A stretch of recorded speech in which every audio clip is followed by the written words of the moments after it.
आपल्याकडे उंच असणं हे खरं तर वरदान मानलं जातं. विशेषतः मुलांसाठी त्यांच्या पर्सनॅलिटीमध्ये उंची ही फार महत्त्वाची असते. मात्र हीच उंची तेलंगणामध्ये एका कंडक्टरसाठी शिक्षा ठरली आहे. काय आहे या कंडक्टरची आगळी वेगळी कहाणी आणि उंचीमुळे नेमका काय त्रास त्याला रोज सहन करावा लागत होता, पाहूयात आजच्या या व्हिडिओमध्ये. तर तेलंगणामध्ये सध्या एका कंडक्टरची जोरदार चर्चा आहे आणि चर्चेचं कारण आहे कंडक्टरची उंची. तेलंगणा राज्य रस्ते वाहतूक महामंडळात काम करणाऱ्या अमीन अहमद अन्सारी या आगळ्या वेगळ्या कर्मचाऱ्याची गोष्ट सध्या सोशल मीडियावर व्हायरल होते. तर मुद्दा हा आहे की अमीन अन्सारी यांची उंची आहे 7 फूट, पण सर्वसाधारण बसच्या छताचीच उंची अवघी 6.39 फूट एवढी असते. त्यामुळे ड्युटीवर असताना अमीन यांना दिवसाचे 10-10 तास मान खाली घालून वाकून आणि कसा बसा रस्ता काढत प्रवाशांना तिकीट द्यावं लागत होतं.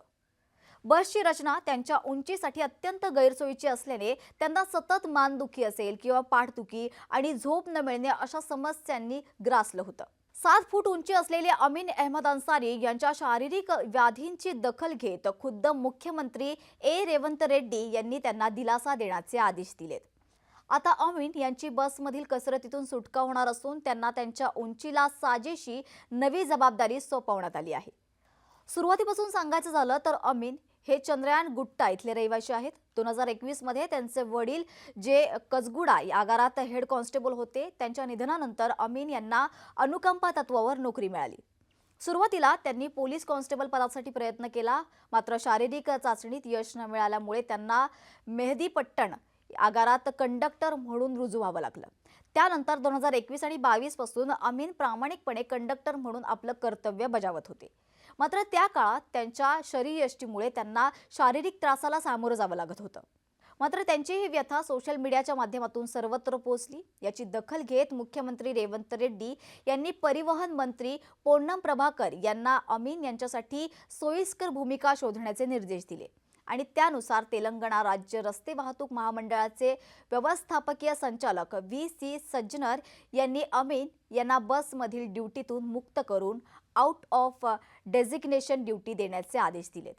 रोजच्या या आव्हानातून मुक्त झालेले अमीन यांना आता अशा ठिकाणी काम दिले जाईल जिथे त्यांना सतत वाकावं लागणार नाही. यामध्ये बस पास विभाग, राजीव गांधी आंतरराष्ट्रीय विमानतळ कार्यालय किंवा महामंडळाच्या इतर प्रशासकीय कामांमध्ये त्यांची नियुक्ती केली जाणार आहे.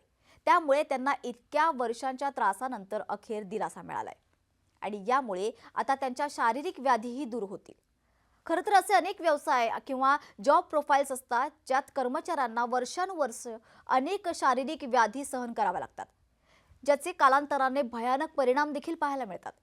मात्र अमीन यांच्या प्रकरणात योग्य वेळी दखल घेत संवेदनशीलपणे पाऊल उचलून काढलेल्या तोडग्यामुळे तेलंगणाचे मुख्यमंत्री रेवंत रेड्डी, परिवहन मंत्री पोन्नम प्रभाकर आणि तेलंगणा राज्य रस्ते वाहतूक महामंडळाचे विशेष कौतुक केलं जात आहे. तर तुम्हाला त्यांच्या या निर्णयाबद्दल नेमकं काय वाटतं हे आम्हाला कमेंट बॉक्समध्ये सांगायला विसरू नका.